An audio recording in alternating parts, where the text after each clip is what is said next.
Imagination Movers are. So the Hall of Fame really needs to think of, I mean, if they can put in a category for rap, they can put in a category for children's singers and entertainers. That's it. I mean, Flavor Flav's in the Hall of Fame, am I correct? Yes. He should be in the Hall of Fame for other things, not for music.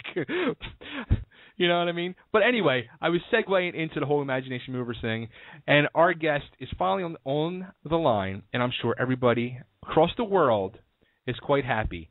Rich Collins, welcome to Totally Driven Radio. You are live on the air. How are you doing, my friend? Hey, I'm doing great. That's awesome. You're like generating such a buzz all week for us, and I got to thank you. I'm glad to do it. I'm talking to you from I just got landed at LAX, and I'm in a cab going to my hotel.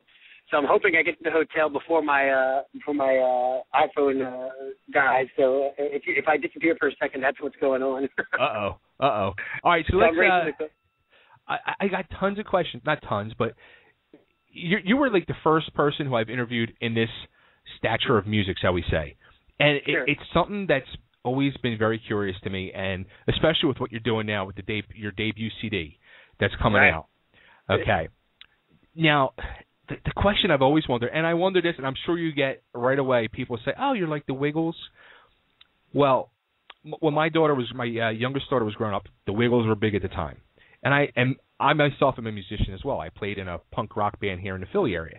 And I would sit there and I'd watch it and I'd say to myself, I wonder if these guys were just guys who were like kicking around their local town, trying to do something.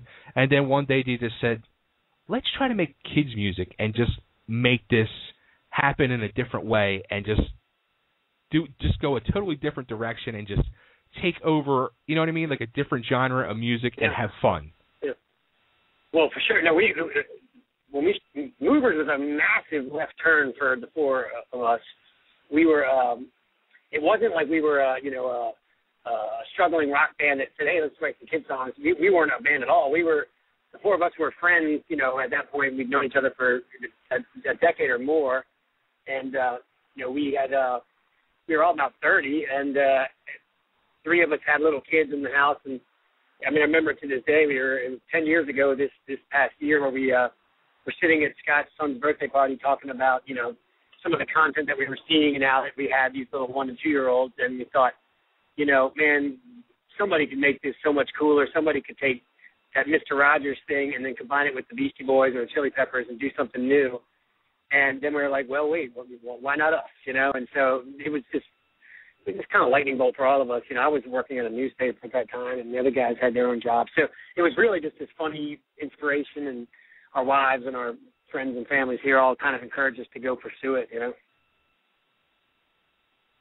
Now, Rich, something I read that I thought was interesting, and correct me if I'm wrong on this, was as you guys were getting signed, a couple of you actually, your homes were flooded out in the hurricane.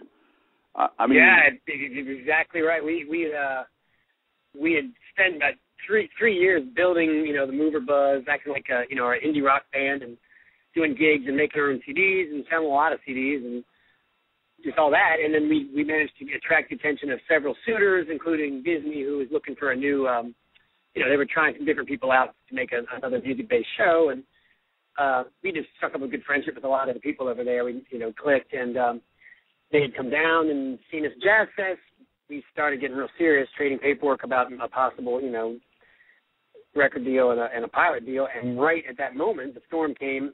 It flooded out my house, which is where the recording studio was. It flooded our office where all the merchandise was. It flooded Scott's house and Dave's house.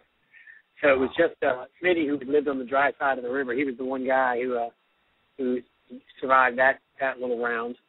And so that was a very interesting moment in our project. But in a way, it sort of galvanized us. It focused everybody, including Disney, and I think it maybe have accelerated all the process with us because suddenly we were able to really focus on getting that done.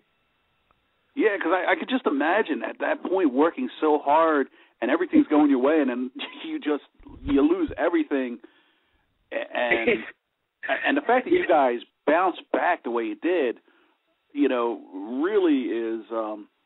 I got to give you guys credit because a lot of people would have, hung their head and, cashed in the chips. But you guys, like you said, you just kept going forward, and that's great credit because, like I said, when I read that's just amazing to me that 3 of the 4 members lost their homes. Yeah, it's weird. It's kind of thinking that now in my heart because I thought the people up there in your region are dealing with it too. It's, honestly, it is funny how you look back and you're like, wow, that was weird, and we went through that, And the truth is, though, everybody, you get up, you wake up, you go through your day, and if one day, 10 feet of water comes into your neighborhood and soaks everything and then sits there for 2 weeks and goes away, you just basically incorporate that into whatever you have to deal with, It's just like, all right, what do you do now? And you got to go fill out the insurance paperwork. It's kind of just life, But in a weird way, because I was working full time on movers at that point. I was the one who was like designated to jump off and run the office and do all this stuff. And the other guys, it was a lot of pressure on them to keep their other jobs and everything. These little babies at home and all. And so the flood coming along and wiping out all jobs and everything, it was kind of in a weird way. It was like being untethered. So, I'm guessing if the flood hadn't happened, movers may not have happened the same way that it did. So. Wow. Now, it's weird. In the days of like you guys start putting this together, was it kind of like a normal like band thing? Like you just put it together, you actually start playing gigs together, and then you put together like a TV show you were for the local PBS? And first thing we did was sketch out an idea for a show about solving problems, and then we basically simultaneously started writing songs. And the next thing we did was I put together a recording studio in my house, which is something I always wanted to do, and it was the excuse to do it. But it was those two things that kind of got it moving, and then from there we started playing shows, and we just sort of developed the act that now we take. I'm going to Germany and Italy in 2 weeks and that to play, and that act that we're taking on the road now basically began with us at our friend's birthday party 10 years ago. Just you sort of polish it, develop it, and work on it. So yeah, that's basically what happened. Just real grassroots. And how, you guys must have been blown away. I mean, you guys sold over 100,000 copies independently. I was trying to quantify it this week for somebody. I think we probably sold a couple 100,000 CDs and DVDs and products over the last 10 years of our own, and then another 100 or something or two. So it's funny. The number's gotten vague, but yeah, I would say hundreds of thousands of copies of stuff. Yeah. Wow. Now, how about like today? Because I mean, today the whole thing is everything's digital, or is it with the kids? And I guess the parents are actually still buying CDs a lot. Or is that how does it work for you guys? Or is it different? I think it is a little bit like that. I think parents are more like in our little niche, in the movers niche. It is more people are more prone to do it. And that's why it's fun. Like with my grown-up CD that I put together that released, it's coming out this month. It's funny because of curiosity among the Movers fans, all the faithful on the Facebook page and everything. I've already pre-sold a lot of these hard copies of a disc, which is I think a bit of an anomaly because today's I was talking about this woman who's helping me sing at my concert next week, and she was talking about how her boyfriend was what movie or some it was Django, and Shane like, oh yeah, he got it off the internet. I'm like, oh god. I think anybody under 30, no one buys anything anymore. They just go on the BitTorrent or whatever and get it. Yeah, I actually went a couple weeks ago to Best Buy and I bought like a handful of CDs, and I had been putting off CDs for so long I just felt like the last time I bought them, like I never even opened them. They stayed in the plastic. Well, it's weird. Yeah, it's like a whole new world now. So I was like, yeah, but with the little kids, they want something to open, and it's like when we were kids. Tangible pictures and stuff. And, I had to buy last week. I was doing the mastering for my solo CD, and I needed some reference discs, just to try and get relative loudness and everything, and doing the compression and all this stuff. And so the guy told me, go to, in this case it was Barnes and Noble, which is near the studio, and get some discs. And I felt so weird. And worse yet, the two discs I bought were a John Mayer and a Gavin McGraw disc.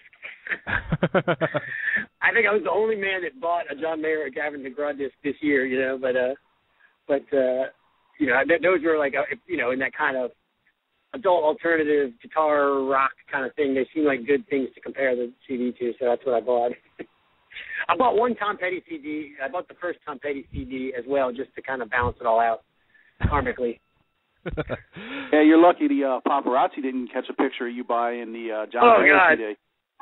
Well, yeah, turning surprise at the flashbulb holding John Mayer CD. Yeah, that'd been bad. Nothing's anything wrong with John Mayer. If anyone out there loves him, it's just that I don't think a lot of 43-year-old men are buying John Mayer CDs. Has TMZ stalked you at all? We are actually, the movers are trying to get. We were stalking TMZ this past month because, anyway, there's a.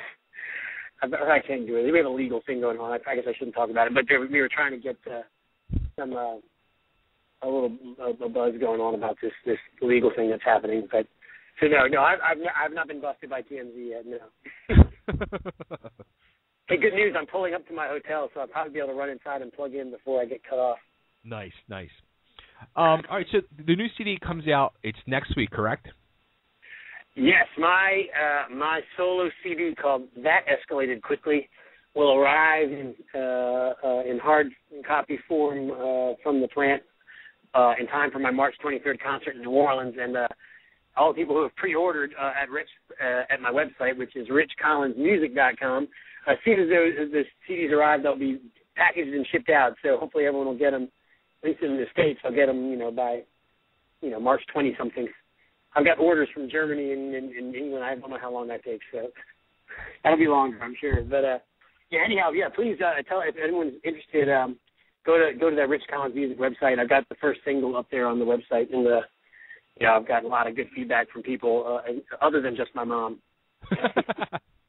I'll tell you what, I love it. I said earlier, you had sent over the other day to our PR guy Chris, and he sent it over to me, and I listened to it. And I was like, well, that's like a happy song. That's very nice. And then I listened to it a couple more times, and then today all day in work I was playing it over and over and over and over and over. Yeah, no, that's catchy. I think the whole record's really good. I'm really proud of it. Now, is this something you've been in the back of your mind the whole time? Like, all right, we're gonna do the Movers thing, but deep down you had this like brewing in you. You just wanted to get this out. For sure. Hey, I'm gonna shake hands with my cab driver and then give you a better answer. Thank you, sir. So you're getting a real life. It's like a real life scene here. Vignette of me getting out of my cab. No, for sure. I mean, here's the thing. I'm getting out of my cab. I'm holding a guitar because when I travel with Movers now, for 6 years we've been doing heavy duty touring, and there's a ton of time where you're sitting backstage or sitting in a hotel room or even at the airport bored stiff, and so all of those times my best remedy for that is to try and write music, and all this music that I put on this record is stuff that I either wrote while I was on the road or in the kitchen after my kids had gone to bed, that kind of thing.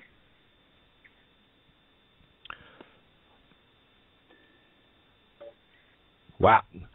I was just thinking. I'm like, oh, he's out of his cow. I was out. Are you in LA? You said? Yeah, I'm in near Beverly Hills. Okay. I was thinking real quick. Like when I was there, I was in LAX, and then I got off, and we stayed at the Hyatt on Sunset. How was it? I'll tell you what. A quick funny story. I won tickets from a local radio station out here. This was back in '98 to see the opening night of the Kiss tour at Dodger Stadium. So me and my buddy went out there, and they put us the Hyatt at Sunset. Well, if anybody don't know this, at the time, I don't know if he's still there, but Little Richard lived in the penthouse. Oh, wow. And Little Richard was having a Halloween party that night. And after the Kiss concert, it was on Halloween night, me and my buddy tried crashing the party. Didn't work out too well. Man, that could have been legendary. Yeah. That place is legend. That just flashed in my head when I pictured you getting out of the cabin. I was like, I wonder if he's staying at the Hyatt Sunset. Well, I'm sorry. You keep asking questions. I've got a little distracted there. Now I've got my full attention. I'm here, settled in my lobby. So ask away. All right. Rich, I got a question for you, and I know some of our callers and listeners are going to want to know this.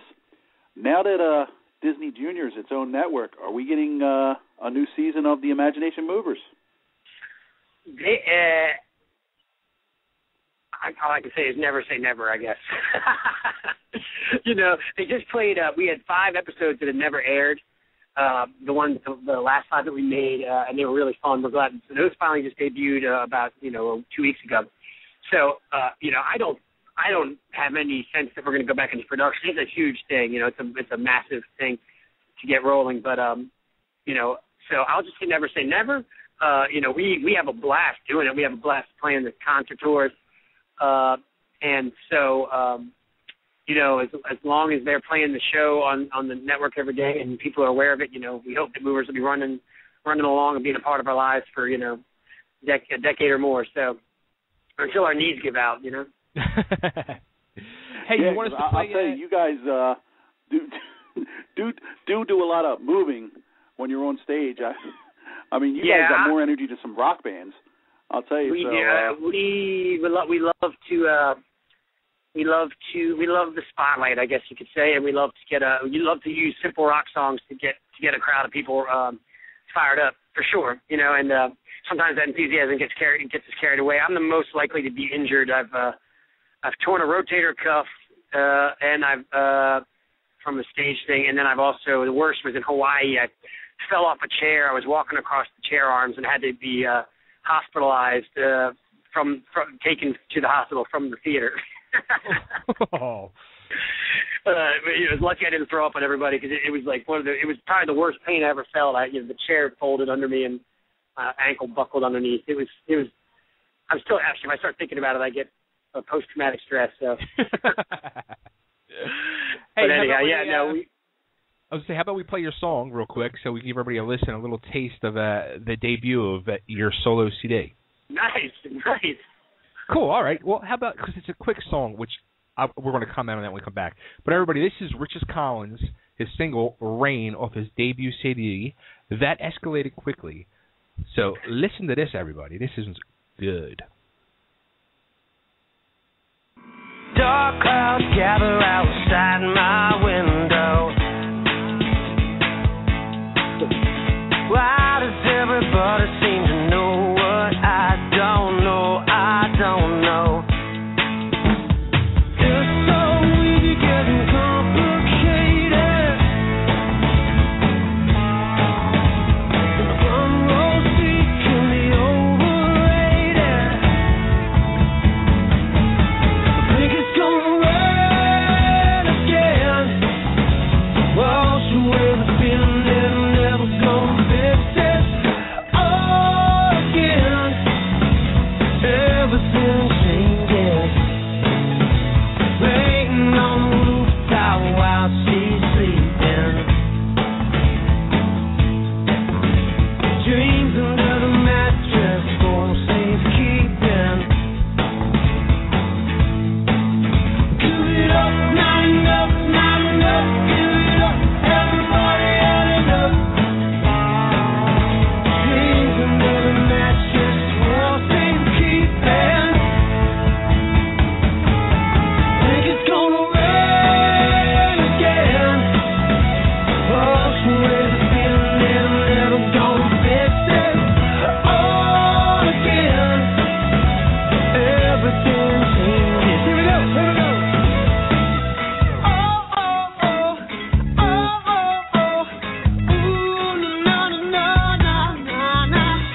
Oh, right. That was Rich Collins with his debut single, Rain, from his debut CD, That Escalated Quickly. And just to make this clear, Rich, the song Rain is not about the flood that you guys experienced, right?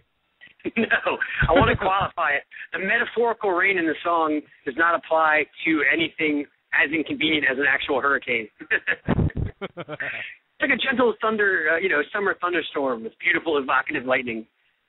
Not like 6 months out of your home kind of thing. The one thing that I loved that I read about you, and it struck something with me because I've been saying this for years, that you just love simple 3-chord songs that are 3 minutes long. And I've been saying that for years. That's all music needs to be. It doesn't need to be intricate. It just needs to be good, short, quick, to the point. Oh, yeah. You're like a genius. Well, I mean, I think that my personal taste tends toward honest pop music, in the sense that not pop music. It's like just cynical. Like, we're gonna make this because that's what everyone else stuff sounds like. So we're gonna make another thing like that. But like a simple song that grabs you and that was made with passion. That's what I like. And it could be, it could be something. It could be rock. It could be rap. It could be country. It could be anything. As long as it's, as long as it's unpretentious and it's you can feel that there was love involved.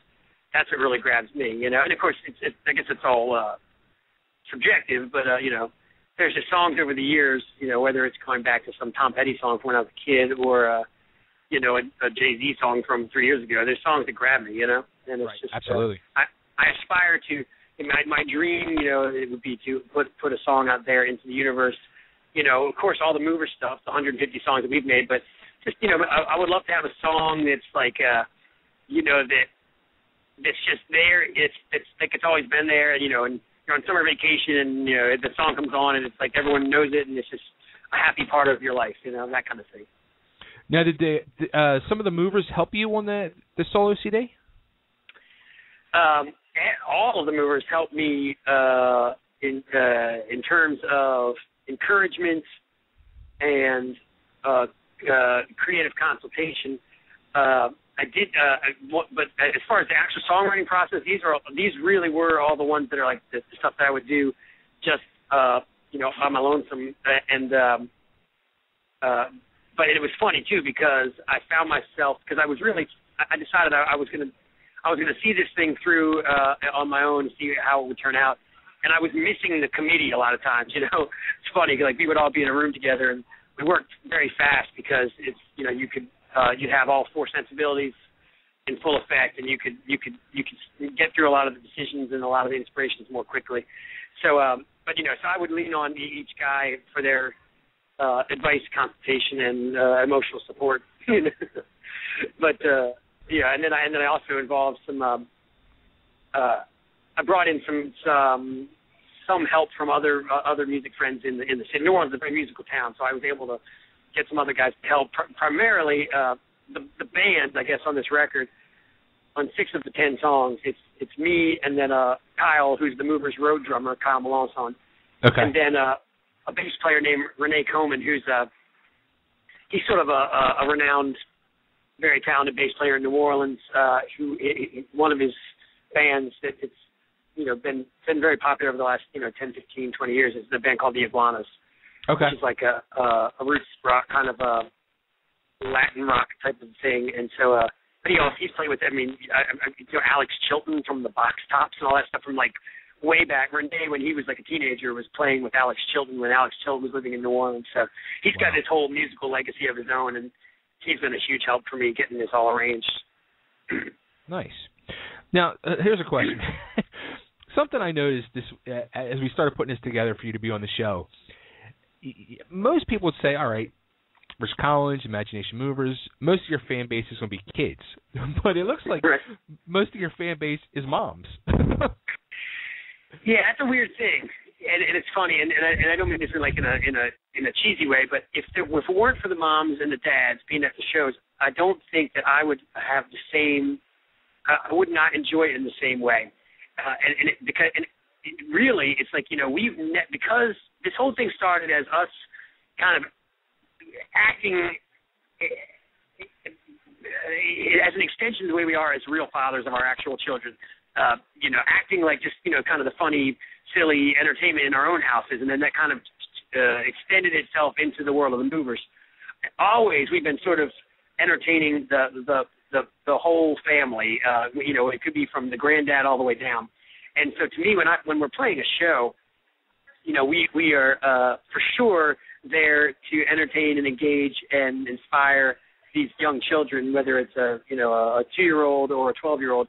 But the fun of it is getting the moms and the dads and the grandparents and the ushers and the promoter and everybody else like dancing, and participating despite themselves, And like you look out in the audience at the end of the show and you see this guy, like this biker guy with tattoos on, and he's up pumping his fist in the air, singing along to our Kiss cover. It's like, wow, we another job well done. And so, yeah, I think that's a big factor.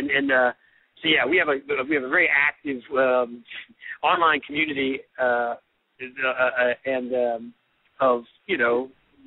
moms and dads, but a lot of moms, and it's not just here in America. We get all these funny emails from from like Argentina or Brazil or something, and you have to put it into the translator, Google Translator, to see what they're saying, and sometimes it's hilarious. Yeah, I think one of them called earlier actually. Oh my God! Well, my friend in New Orleans who designed the website for me, he's from Mexico, and he speaks Spanish. I don't speak Spanish, and he was laughing because he was reading some of these fan comments from Mexico and further south, and it was pretty funny. I recognize some words like amor. So, all right. So, what's the plans next for this? It's next week on March 23rd. You have the big CD release party at the Rusty Nail in New Orleans. Yeah. So I guess if anybody's in the New Orleans area, for sure. If anybody comes to the Rusty Nail and says they heard this podcast, then I'll have to buy them a drink. It's an adult event. It's at a bar, of course. In fact, a friend of mine owns like a boutique distillery, and so he's doing a special drink that night. Nice. The Bourbon Collins. My wife would love that one. Yeah. So, anyhow, so yeah, if anyone from this podcast shows up at the Rusty Nail in New Orleans, they'll get VIP treatment because that'd be hilarious. But anyhow, yes, I'm doing that, and then the movers are hitting the road in April and May. We're going to go to like a USO type thing, all these military bases in Europe, and then we're going to do Canada dates. Look on the website, you can see we're doing some theme parks around the U.S. and whatever fun thing we can find to do. We actually have an offer for Nigeria. Wow. How about Philly? Are you coming to Philly at all? We'll have to come and get together. Well, yeah, we're doing. I think we're going back to Sesame Place, right? And that's like in Langhorne. Right? Yeah, look at you. You're on the ball. You know where you're going. Yeah. So if we go up there, you should come party with us. Cool. Graham crackers and apple juice. There will be no Bourbon Collinses. No Bourbon Collins. That's very good. Get you some Philly cheesesteaks there, Rich. Oh my God, yeah, Pat or Gino's, somebody. Look at that. He knows Philly. That's so nice. Well, put it this way: we've been to every city, so we know like that little bit you know about every city from being there once or twice. But but here's the problem: I really prefer either Pat's or Gino's. I tried them both, but I don't remember which one it is. How about Tony Luke's? Yeah, and there's other people who would be like, oh, no, yeah, forget Pat and Gino's. There's one that blows them all away. But I did try those 2 ones. They're like across the street, right? Yep. They're right across the street from each other. One of them was much more, like, less goopy, and I like less goopy. I'm not into goopy sandwiches. I'll tell you, my opinion is they're both the tourist traps. There's a lot better places. That's when you got to get with the real Philly guys to take. And Bay and I can show you how to eat when you're in this area. That sounds good. Well, please do. Yeah, I guess me talking about Pat's and Gino's is like someone coming and talking about the beignets at Cafe Du Monde or whatever. It's like in New Orleans. Like, yeah, there's like the place that everybody knows versus the good place. But anyhow, yeah, no, we do love going up there. We like Philly. We had a good run up there. Nice, yeah. We'll have to hook up when you come to town. It'll be a good time. Good deal. Well, everybody, go to Rich's website. It's richcollinsmusic.com. You can get his new CD there. We'll also go to iTunes. Yeah, any minute, but I keep checking because it's all submitted. I'm just waiting for it to pop up. Yes, you can hear all the full 10 tracks too as soon as it goes up. But no promises. I think It'll be any time, but I don't know if it's now. But yeah, please check out the website. Please order the CD. It's awesome. RichCollinsMusic.com. The CD is called That Escalated Quickly, and he's on Facebook. He's on Twitter. Yeah. You can find it. Which we were talking about social media. What do you think of the whole social media thing? It's huge, isn't it? Well, it's funny. I'm a slight of a curmudgeon about all that. I'd actually never posted anything. All the mover stuff is done by another mover, not me. Okay. And so I'm just like now, but by necessity, having to learn how to do it. One of our super fans is actually helping me run my Facebook page because I just when the first time I tried to do it, I accidentally posted something 5 times in a row and couldn't delete it. And so I'm learning, but my main complaint is there's too many different places where there's things to check. Like there'll be messages here, then messages there, and then comments, and I can never tell if I'm talking to everybody or one person. I don't know. I'm learning. I'm too old. It's funny too. It's like on on Facebook, the whole big thing is when your birthday is, everybody gives each other birthday greetings. Right. My sister, who is 57 years old, she still can't grasp Facebook after being on it for like 3 years now. And instead of like posting on the actual person's wall whose birthday it is, she'll post on her own wall. Well, I'm telling you, I have sympathized with her because I don't really understand the architecture of the whole thing. It's all mysterious to me. But you know what the problem is? By the time your sister and I figure it all out, it'll be totally irrelevant. Yeah. Yep. There'll be some new thing, Bing Bong or something, and then it won't matter anymore. But there you go. Start the whole new site. Get on it now. Copyright it. Bing Bong. BingBong.com. There you go. And we're going to be giving away 3 copies of Rich's CD. So what you have to do is, we're using the whole social media thing. You got to follow Totally Driven Radio on Twitter, and you got to tweet out "I heard Rich Collins" on Totally Driven Radio, and you have to hashtag Totally Driven Radio. Everything's hashtag now. Sounds fair. I don't understand what that hashtag means. Because, Rich, I was talking about this earlier. At Christmas time, do some children's entertaining, and for my Christmas friend, I tried to start a Twitter page, and everybody's like, "Oh, you got a hashtag." And I was like, "What's hashtag?" And I'm like, hashtag, and I'm like, the little number symbol on the phone, and I still don't get it. I think I tried hashtagging something, and I ended up joining a cult. So, well, I'm afraid of commenting more because I'm going to reveal to anyone listening just how poor my literacy is. So I'm gonna take the fifth from here on out on this one because I don't know what any of that is. Well, hey, I don't feel so bad now that I don't understand Twitter because I'm in good company. There you go. I hope. There you go. Well, Rich, thank you so much. Get up to your room and go relax, or go have a Bourbon Collins on us. There you go, Bourbon Collins it is. All right, y'all be safe. Call me if you need me. You do. Take care, and we'll see you when you come to Philly. Thanks. Bye-bye. See ya. Bye. Look at that. Rich Collins, Imagination Movers. Good dude, huh?